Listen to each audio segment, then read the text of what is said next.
As the 18th century dawned on the North American continent, four powers, the French, the Spanish, the British, and the Native Americans, were competing to see who would control this remarkable land.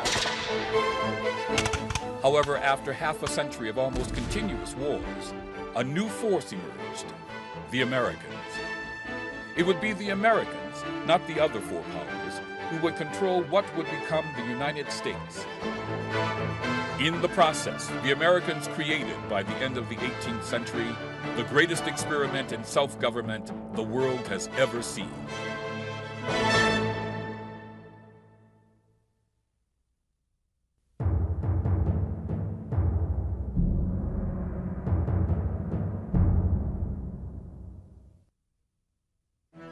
He has been described as short, slight of build, and cross-eyed. He was young, only 25 years old when he arrived in Philadelphia from England in 1739, on his way to set up an orphanage in Savannah, Georgia. But he was a preacher, the likes of which had never been seen before in the colonies. He was George Whitefield, and his sermons would forever change the social and religious landscape of America. The event that Whitefield initiated was called the Great Awakening, and was second only to Martin Luther's Reformation in transforming Christianity. Before Whitefield's arrival, the colonies were predominantly Protestant, divided into sects that were largely hostile to each other. However, Americans at that time were the least church-going people in the Western world. In New England in 1721, 75% of the people shunned the church. Yet thousands came to hear Whitefield, who was a fire and brimstone preacher. Whether he preached from a pulpit or in the field, Whitefield's sermons, delivered in his unique theatrical style, appealed to the emotions and the heart while disdaining any church doctrine. In one of his most notable addresses, Whitefield thundered, "Father Abraham, who have you in heaven? Any Episcopalians? No. Any Presbyterians? No. Any Independents or Methodists? No, no, no. Whom have you there? We don't know those names here. All who are here are Christians." Whitefield's revival-style meetings spread throughout the colonies until 1744, when the Great Awakening sputtered to a humble end. But the changes the Awakening brought about continued. The monolithic sect splintered into numerous denominations that were suited to individual preferences. Through this proliferation, they became less hostile to each other, which helped to break down barriers between colonies. The experience of the Great Awakening also cut across class lines, so that people no longer defined themselves in terms of class distinctions. Revival meetings were attended by young and old, rich and poor, educated and illiterate, men and women, and were even open to blacks and Native Americans. The result was social status became more fluid, supporting the purely American philosophy, anyone can make it. The newly enlightened of the Great Awakening turned their attention to education, founding many of today's Ivy League schools, including Princeton and Dartmouth. Science and natural history became acceptable areas of study. All sides of American society, religious and secular, moved towards a separation of church and state. Keep government out of religion, and religion out of government. The Great Awakening also promoted individualism, and voluntary organizations became the favorite way for carrying out programs that have previously been done by the church. This form of political and membership organization flourished in the 19th century and remains a prominent feature of the American landscape.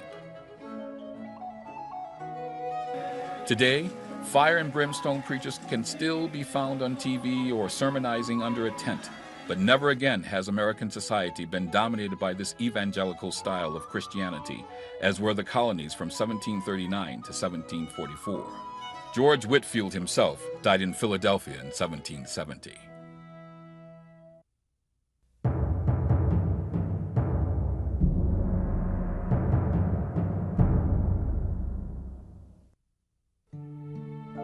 Along this river in Charleston, South Carolina, would occur an event that would seal the fate of race relations in the United States for the next 270 years.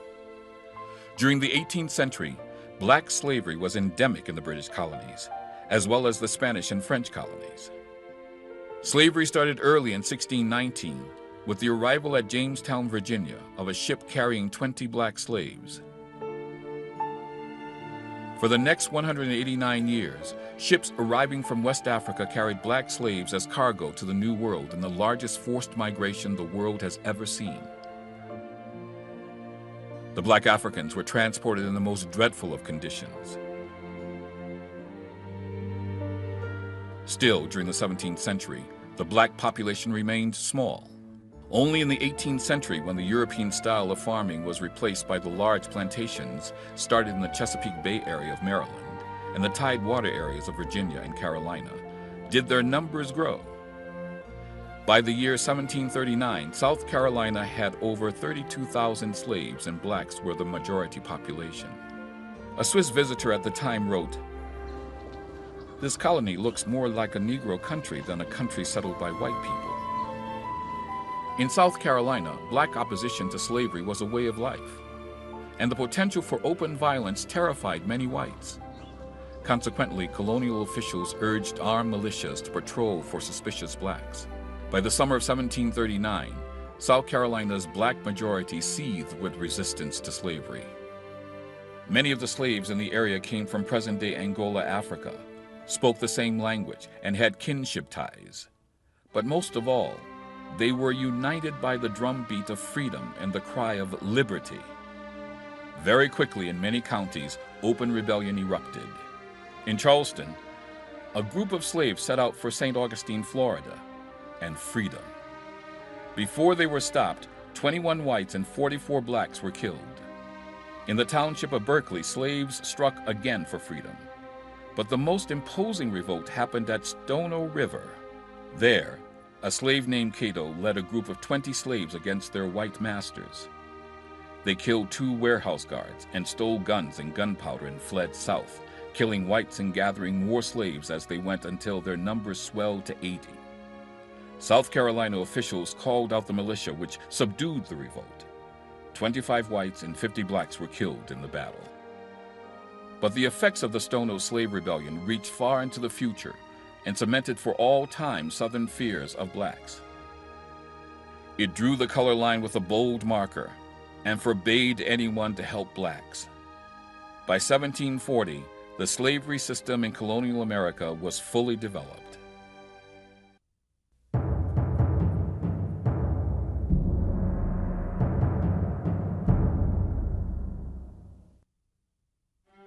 From 1713 to 1739, France, Spain, and Britain coexisted in relative peace, and these European nations used this time to extend their influence in North America.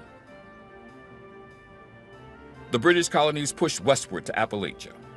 The French tightened their hold on Canada and the Mississippi River Valley, and Spain strengthened her grip on Florida and the American Southwest. But a vast triangle of land, the Ohio River Basin, west of the Appalachian Mountains, remained in dispute. In an odd way, this area, so remote to Britain and France, would soon become the central issue in the war that began in the Caribbean, the War of Jenkins' Ear. Hostilities began when Captain Robert Jenkins, for whom the war was named, complained to Parliament that his ear had been removed unlawfully by Spanish authorities. This was a lie. Jenkins was one of the many English traders who smuggled goods into Spanish-controlled South America and Florida. He was caught and his ear removed as a warning to other trespassers. But Parliament saw the chance to strike at Spain in her only vulnerable spot, the New World.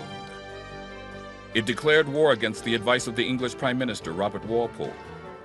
Walpole, in an eerie forewarning of the events to come 35 years later, observed, "They now ring the bells of war, but they will soon wring their hands." Britain's southern colonies responded the moment war was declared. Governor James Oglethorpe called on the citizens of Georgia and South Carolina to join an invasion of Florida and quickly captured 2 forts. Spain retaliated by attempting to invade those colonies by sea and mounted an attack on Georgia's Fort Frederica. The Spanish were repulsed in the bloody battle that was a decisive engagement of the war. Governor Oglethorpe also attacked St. Augustine, Florida, but was forced to retreat when Spanish forces threatened his rear guard. The War of Jenkins' Ear quickly broadened to include France and became known in the colonies as King George's War. Much of the fighting shifted to Canada. Of great significance was the colonial attack on the French fort of Louisbourg. On June 17, 1745, the fort fell to an American fleet of some 90 vessels. The capture of Louisbourg disrupted France's trade for furs among the Indian tribes of the rich Ohio River basin, and for a time, a window of opportunity opened for American fur traders. Almost single-handedly, George Crohan of Pennsylvania captured the Ohio River fur trade for the British. The war ended in 1748, and all the captured territories returned to their pre-war status. This British decision angered the colonists, echoing Prime Minister Walpole's warning. The war did, however, set the stage for the French and Indian War, which would determine who among the European powers would become supreme in North America.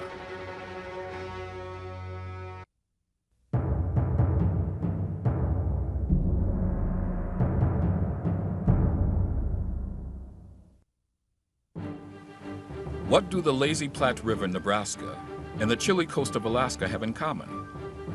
Both were part of two major explorations in the mid-18th century, and both would assume major roles as the descendants of the British colonies migrated across the continent under the aegis of Manifest Destiny in the 19th century.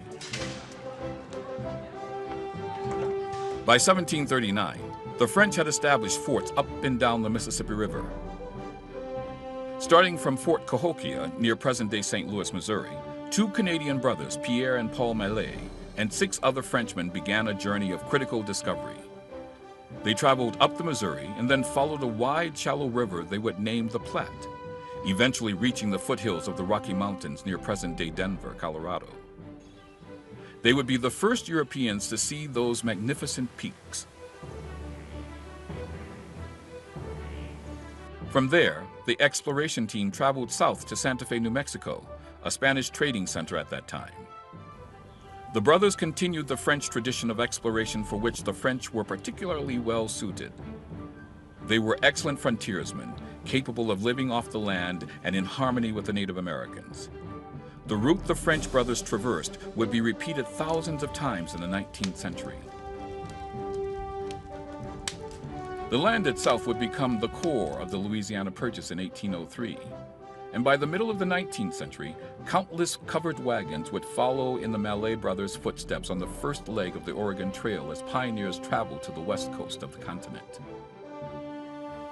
While the interior of North America was yielding its secrets to the intrepid French brothers, the west coast remained ill-defined in the minds of the Europeans, until a Danish explorer, Vitus Bering, surveying the chilly waters of the sea that now bears his name.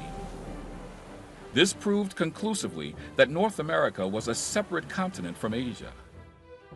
In 2 major expeditions, Vitus Bering explored the coasts of Alaska. As a result, Alaska became a focal point for Russian exploration and a rich center for its fur trade. Later, thousands of Russians would migrate to this vast land, and eventually Alaska would become a Russian territory. A territory which it would sell to the U.S. in 1867 for $7.2 million. Alaska became the 49th state in 1959, whereas Nebraska, bisected by the gentle Platte River and named for the Omaha Indian word meaning broad river, joined the Union as the 38th state in 1867.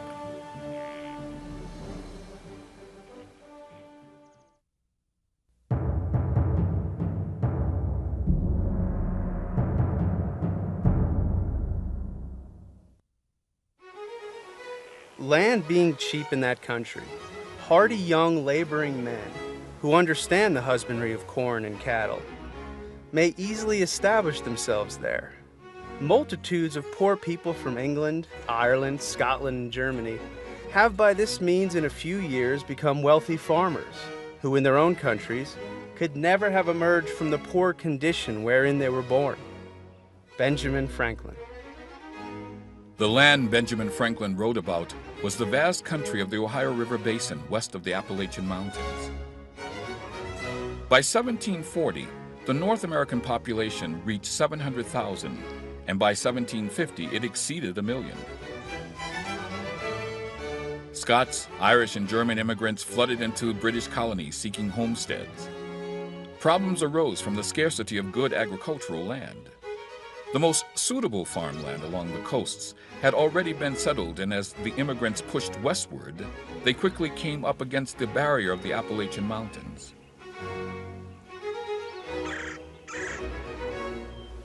But on the other side of the Appalachians lay the fertile lands of the Ohio River Basin. This country, however, was controlled by the French through their network of strategic forts built in the first half of the century and with the help of their Indian allies. The colonies, on the other hand, claimed this area, citing their charters which granted them the land westward to the Pacific Ocean. As the War of Jenkins' Ear concluded in 1748, the British began to believe that they could actually control all of these lands in the interior of the continent. It was a belief that would be readily adopted by the Americans at the end of the Revolutionary War, and in the 19th century would extend to the entire continent through the rationale of manifest destiny.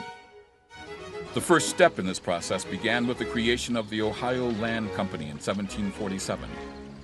Formed by a consortium of London merchants and Virginia planters, the company's mission was to open up the western Ohio lands as a source of raw materials and eventual settlement. By 1748, traders representing the Ohio Company were in the Ohio Territory. In the same year, other colonial agents established a settlement west of the Allegheny Divide, and the first western land rush was on. The French, however, still claimed these lands as their own, and within 6 years, these colonizing efforts would lead to the French and Indian War, which would settle once and for all who would control the North American continent.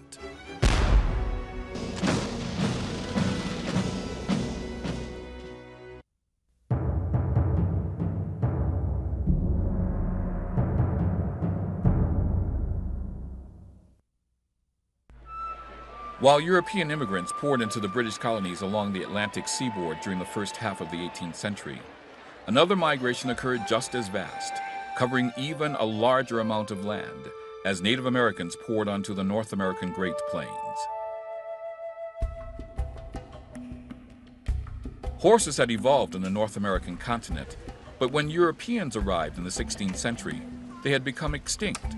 The reintroduction of horses by Spanish conquistadors transformed Native American life. In 1680, the Pueblo Indian Revolt in northern New Mexico drove their Spanish overlords south. As the Spanish retreated, they left behind much of their livestock, including hundreds of horses. Within a generation, wild horses spread north, and with them a new culture evolved on the Great Plains, one based on hunting buffalo from horseback instead of on foot. East of the Missouri and Mississippi rivers, former village-dwelling tribes such as the Crow, Cheyenne, and Kiowa adopted horses and moved onto the plains to follow the buffalo herds, eagerly embracing a semi-nomadic lifestyle.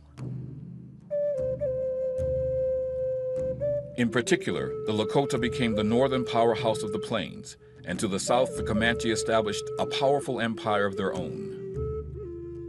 These new nomadic tribes suddenly had a highly improved lifestyle, and as a consequence, their populations swelled.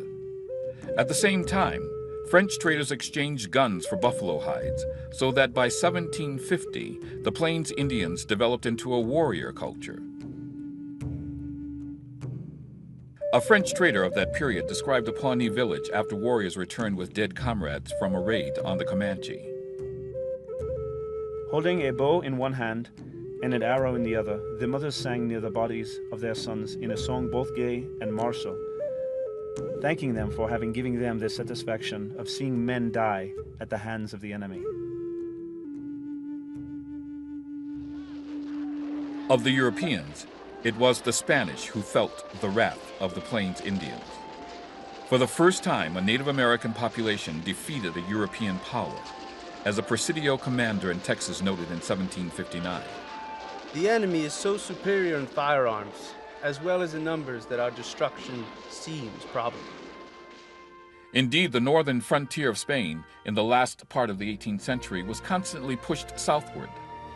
Ironically, the Native American horse cultures saved the West for the Americans who were establishing a new nation to the east, a nation whose power would eventually crush the horse culture 100 years later.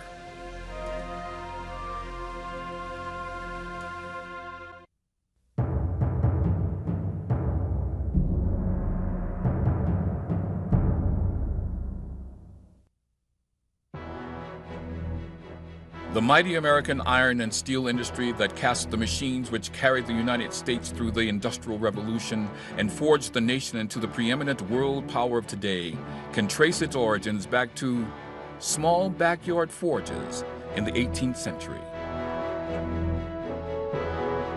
By 1750, every colony north of Virginia was dotted with small ironworks. At the center of the colonial iron industry was Pennsylvania, with over 70 iron plantations, company towns dedicated to the manufacture of iron products. Skilled craftsmen turned iron into hardware items equal to any in the world: scythes, pots, knives, axes, kettles, and perhaps most importantly, rifles. Long rifles that would be put into the hands of every frontiersman to defend his land from Indian attack, and every Minuteman to wage war on the British. From the inception of the colonies, the need to provide their own industry was a characteristic of the American experience. Leaders realized the colonies needed to be independent of the mother country, and one way to do this was the manufacture of ironware. Early on, the Massachusetts colony paid a bounty for the discovery of iron ore. However, it was the building of a forge in 1716 in the iron-rich Schuylkill Valley of Pennsylvania that would mark the true beginnings of the American iron industry. Here existed abundant iron ore, water, and timber to fuel the furnaces of iron manufacture.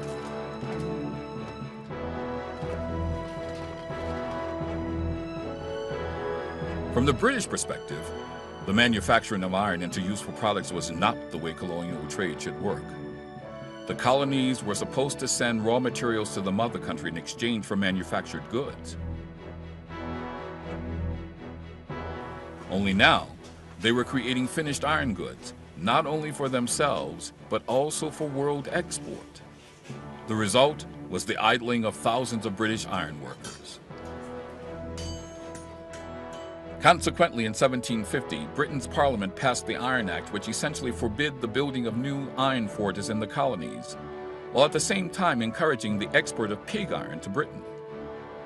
The act was doomed to failure, especially since the British would soon rely heavily upon American manufacture during the French and Indian War. But the act pointed out the growing separation of interest between the colonies and Britain. In the last part of the 18th century, the Delaware Valley in Pennsylvania became the richest manufacturing center in North America. Although nearly all the colonies had manufactures of some kind, Pennsylvania's Delaware Valley, because of the abundance of iron and coal, outstripped the others with their production.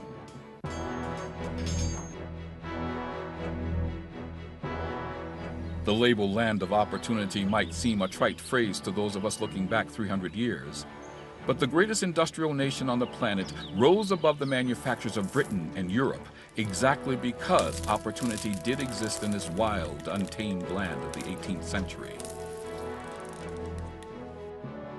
In the next century, that opportunity would be exploited by men like Andrew Carnegie, who organized steel production into a monopoly that became the foundation of American industry well into the 20th century, driving the economy in everything from transportation to manufacturing. In the 21st century, it is humbling and informative to note that America's vast fortune and industrial might descended from small backyard forges and furnaces 300 years ago.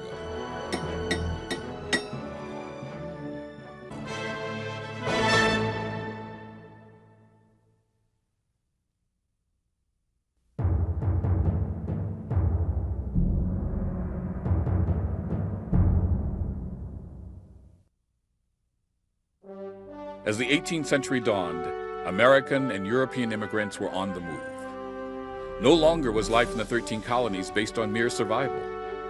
A full-fledged economy was developing, an economy whose focus shifted as settlers moved inland from small port villages and subsistence farming near the coast to land settlement in the continent's interior and growing cities. To facilitate this expansion, a new means of transportation to carry large volumes of goods and people throughout the colonial interior became paramount. In 1750, an ingenious two-part solution came from the German-speaking people who settled in Pennsylvania. Conveniently, the Conestoga wagon and the flatboat made their appearance in that year. Although British immigrants dominated the limelight in the American colonies, there was at the same time a constant flow of Northern Europeans, mostly Germans, who settled in Pennsylvania. Like the British, the Germans often arrived as an entire family.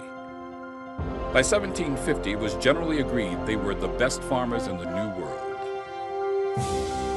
Their industriousness meant they needed more efficient means of transporting their surplus goods to more distant markets. For land transportation, the Conestoga, a massive covered wagon, was the answer. Developed in the Pennsylvania county of Conestoga, it was built like a boat and could carry up to 3 tons of goods. Especially suited to the uneven colonial roads of the period, by the time of the American Revolution, over 10,000 of these vehicles existed. By the second half of the 18th century, all the good land of the original colonial settlements had been occupied. New and distant lands west of the mountains beckoned. In 1750, in the same Pennsylvania colony, a German, Jacob Yoder, designed the flatboat. This water vehicle carried huge amounts of goods and entire families downriver. Americans now had the means to push ever westward along the Ohio and Mississippi rivers. Within 3 generations, land covering 8 states from Wisconsin to Alabama would be settled. Eventually, the flatboat would give way to the steamboat, which had the advantage of being able to go upriver. The Conestoga wagon faced competition for carrying goods as America's canal system arose in the first part of the 19th century. Later, the wagon evolved into the smaller prairie schooner and carried pioneers along the Oregon and Western trails. It was finally replaced in the latter part of the 1800s by the railroads.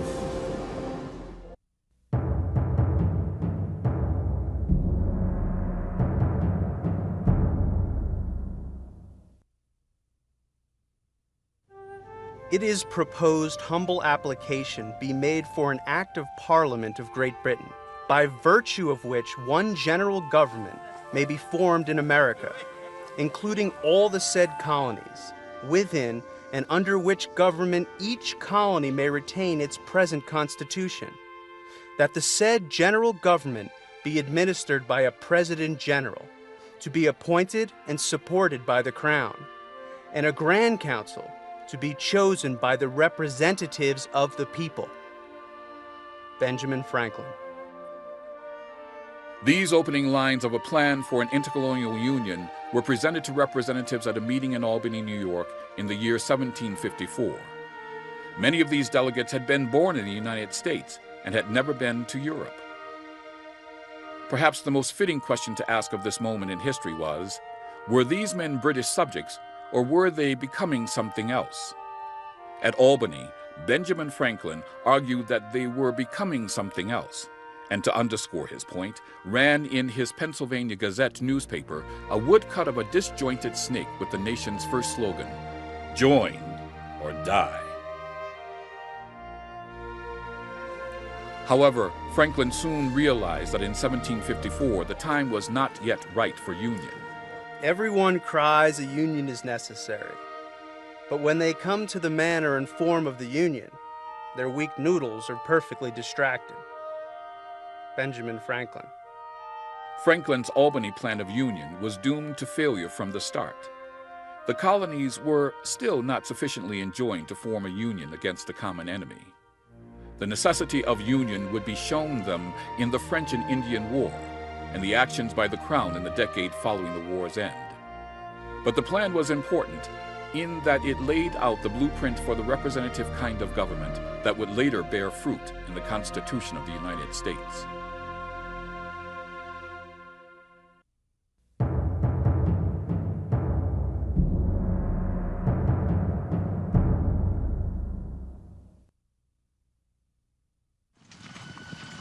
In James Fenimore Cooper's novel, The Last of the Mohicans, a dramatic battle was waged at Fort William Henry in upstate New York. It was an attack on a British fort by a large contingent of Canadian militia, French regulars, and Native Americans, an attack that ended in defeat for the British. This battle was part of a larger war, the French and Indian War, a war that would determine the fate of the North American continent. Canada and America grew up together. They were created to promote the welfare of their respective mother countries, France and England. Canada, called New France at the inception of the war, was mostly one large military outpost from Fort Louisbourg on Cape Breton Island to Fort Michilimack in Michigan. In many ways, New France was better prepared for war. It had by far the largest holding of the North American continent. More importantly, most of the Native American nations supported the French. New France's greatest weakness, on the other hand, were its tiny white population, only 55,000 compared to over 1 million settlers in the British colony, and a lack of industry, so that it depended on imports from France for its war goods. These would eventually prove to be its fatal flaws. The French and Indian War was a continuation of the War of Jenkins' Ear, which had allowed the British colonies a toehold west of the Appalachians, land the French claimed as their own. The war began when a young George Washington, leading a contingent of Virginia militia near Uniontown, Pennsylvania, ordered his men to fire on the small party of French. A year later, the well-known British General Braddock and a small army were routed at the same place. Known as the Battle of the Wilderness, this decisive defeat of the British forces and American militia turned the French and Indian War into the bitter North American campaign it would become. Two men, who would later become famous Americans, fought at this defeat: George Washington and Daniel Boone. Washington wrote of this engagement, "We've been beaten, most shamefully beaten, by a handful of men." Thus the first round went to the French, as did much of the early war. Part of the reason for the British defeat was that the French had adopted the Indian style of fighting, hiding behind rocks and trees. This style would later be copied by the colonial militias in the Revolutionary War. In the first 3 years of the war, the French won handily in battles along the western frontier and on the border with Canada.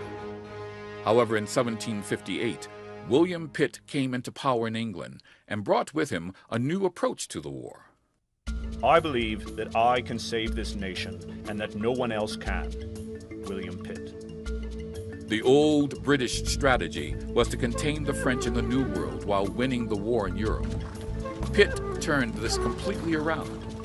He made America the main theater of the war and launched a global North American campaign, sending the best military minds to the New World. The strategy worked. In 1758, General Forbes occupied an abandoned Fort Duquesne in western Pennsylvania, while in New York, William Johnson captured Fort Niagara. General Jeffrey Amherst seized Ticonderoga, and John Bradstreet took Fort Frontenac. In 1759, the brilliant commander James Wolfe, whose forces had taken Fort Louisbourg a year earlier, captured Quebec at the cost of his own life. A year later, Montreal surrendered, and Canada belonged to Britain. The French and Indian War officially ended in 1763 with a treaty signed in Paris. France gave up Nova Scotia, Cape Breton, and all the rest of Canada. In addition, France gave Britain all the territory east of the Mississippi except New Orleans. In return, France got back its Caribbean islands, and Britain returned Cuba to Spain in exchange for western Florida. The battle for the North American continent was over, and the British had won. For the American colonies, the effects of the French defeat were emphatic. With the French out of the way in North America, the colonies no longer needed the British for protection from outside enemies. The war also showed that the military men of the colonies, men like Washington and Johnson, were equal to, if not better, than their British counterparts. Lastly, the most important effect of the defeat was political. the war gave rise to the notion that the colonies could work together for their own defense. And that would lead, after 20 years of oppressive British rule, to the American Revolution.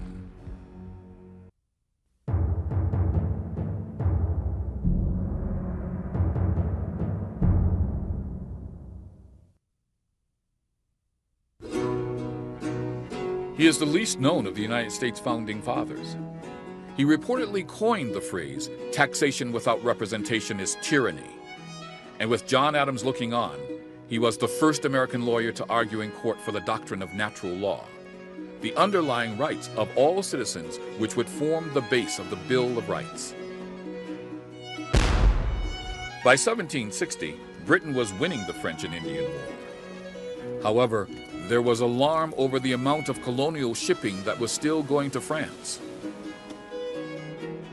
Armed with writs of assistance, customs officials searched for illegal cargoes and soon were pulling in shipments worth thousands of pounds. Writs were general warrants that allowed naval officers and customs officials to search private property without offering evidence of suspected smuggled goods. Boston merchants needed someone to take up their cause. James Otis took the case without pay. In February 1760, Otis argued the case, a case that he lost. But his 4-hour argument brought into focus the fundamental principle of security, which was close to the heart of every American colonist. Otis's presentation had such a strong effect on John Adams and others, as it laid the foundation for the Fourth Amendment, the right of the people to be secure in their persons, houses, papers, and effects against unreasonable searches and seizures. 50 years later, John Adams said of Otis's argument, "Then and there, the child independence was born."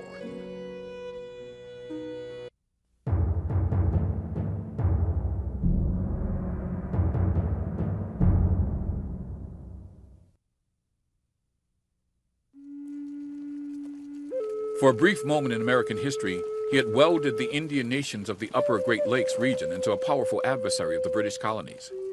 Now he stood outside an old French trading post. Within a few seconds, he would be dead at the hands of Black Dog, a Peoria Indian. With the death of Chief Pontiac in 1769, ended the first Native American War for independence. At the time of the French and Indian War, from 1754 to 1763, Great Lakes Indian tribes with their French allies controlled the area later known as the Old Northwest Territory, west of the Appalachian Mountains. If Native Americans trusted and respected the French, whose trappers lived among them and sought nothing but trade, it was a corollary that they distrusted the British, who had virtually exterminated the tribes along the Atlantic seacoast. Pontiac, like many other Native Americans, willingly fought alongside the French in the French and Indian War to stem the British advance. In 1763, Pontiac and other Indian leaders learned that France was ceding all of Canada and eastern Louisiana to Britain. However, Pontiac was not willing to give up. He responded to the peace treaty with words that showed the desperateness of the Indian cause. "It is important for us, my brothers, that we exterminate from this land this nation which seeks to destroy us. When the English are defeated, we shall stop up the ways hither, so that they may never come upon our lands again." In a brilliant piece of strategy, Pontiac launched simultaneous attacks on British outposts. The garrison of Sandusky, Ohio, Fort Wayne, Indiana, and Niles, Michigan fell within a month. Pontiac's successes stirred other tribes to join the Confederacy against the English. All along the western frontier, Chippewas, Senecas, and Delawares, among others, attacked forts and settlements. Fort Michilimack on the straits between Huron and Lake Michigan was wiped out in June. The British fought back. General Jeffrey Amherst, whose forces had led to the successful conclusion of the French and Indian War, sent reinforcements to Forts Pitt and Detroit. But the British counterattacks did not stem the fighting, and Amherst contemplated sending smallpox-infected blankets among the Indians, but was deterred by the risk of infecting his own troops. late in 1763, the French told Pontiac he could not expect any help from them and that he should make peace with the British. Pontiac wrote the British, "The word which my father has sent me to make peace, I have accepted. All my young men have buried their hatchets." A formal peace was concluded in 1766 at a council of Western and Eastern chiefs at Oswego, New York. In a sense, Pontiac won his war when the British agreed to a line of proclamation that forbade colonists from settling west of a boundary drawn along the spine of the Appalachians.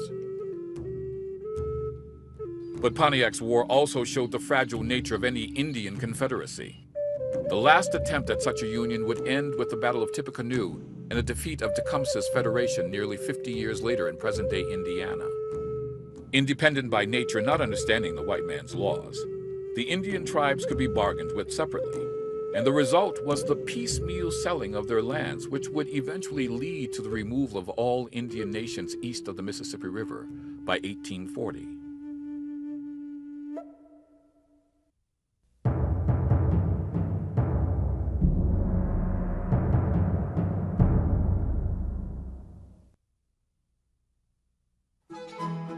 It seemed harmless enough. A little stamp on legal documents. Certainly not something that would launch a revolution. But the Stamp Act of 1765, part of a series of taxes imposed by Britain on her American colonies, did just that. It started the American Revolution. 2 years before, Britain had won the French and Indian War, gaining Canada and the Mississippi River Basin from France. But the cost of the war had been high.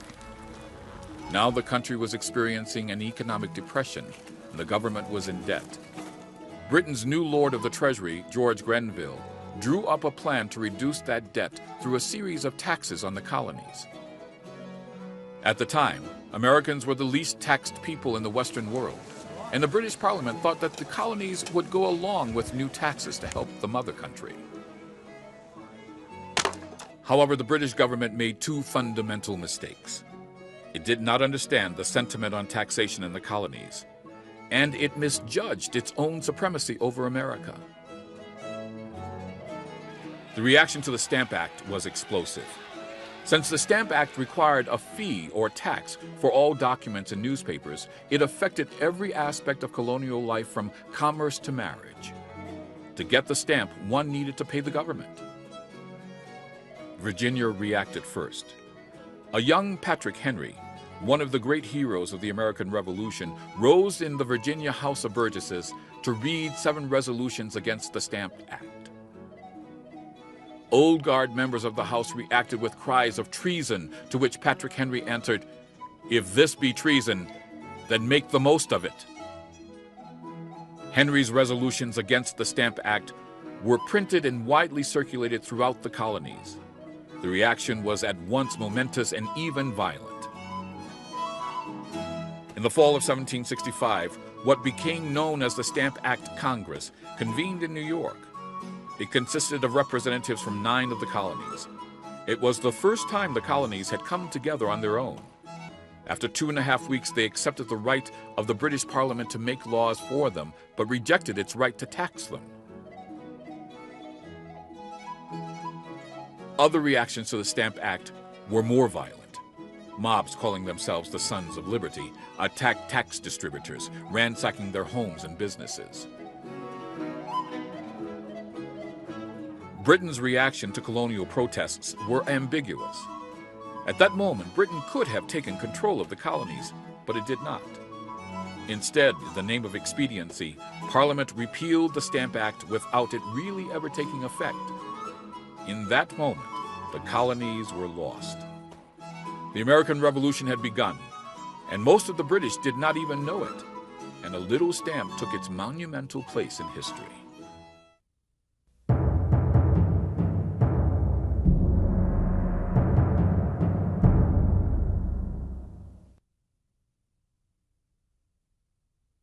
They met late at night, in secret, so as to not attract attention from British officials.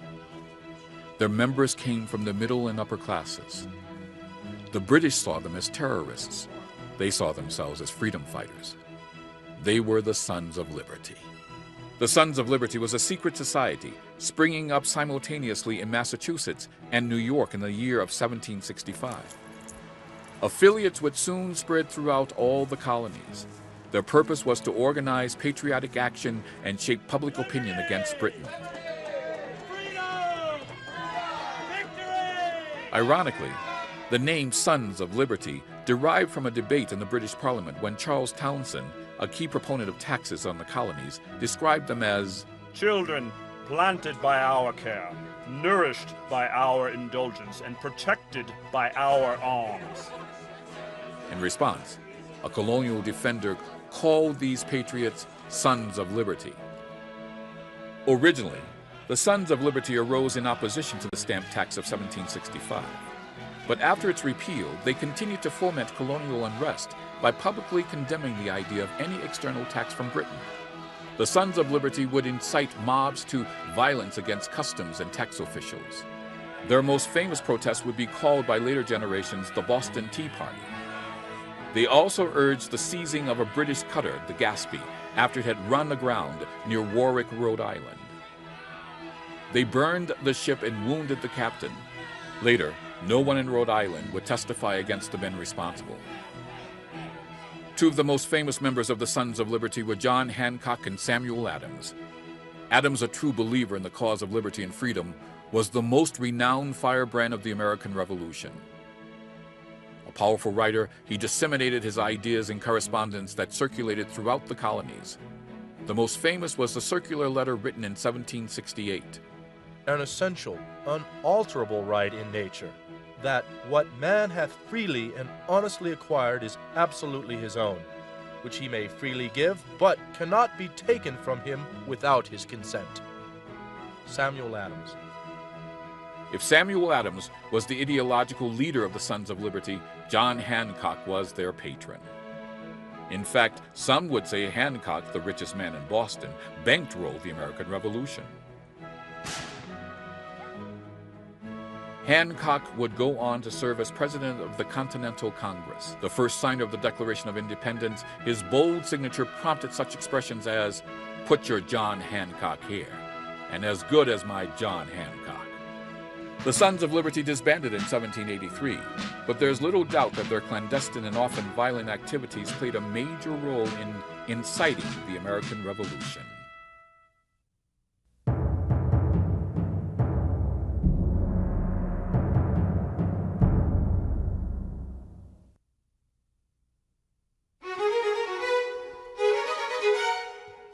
It is a stunning painting. Its artist, an American, was John Singleton Copley, and he painted Boy with the Squirrel in 1766. This portrait of George Washington was painted by another American artist, a student of Copley's, Charles Willson Peale, in 1772. Though influenced by English artists, both men recorded the vast changes happening in the colonies from a uniquely American perspective. Copley excelled at portraiture, and all his colonial portraits are remarkable for their genuineness. His best known is of the Boston silversmith Paul Revere in 1768. Charles W. Peale was known for his portraits of George Washington. He painted his first Washington in 1772 and went on to paint over 50 more of the American patriot who was revered by his fellow Americans with the words, "First in war, first in peace, and first in the minds of his countrymen." Together, these men and other American artists captured the figures and events in colonial America in the 18th century. In time, the artistic style of these men would evolve into American Romanticism.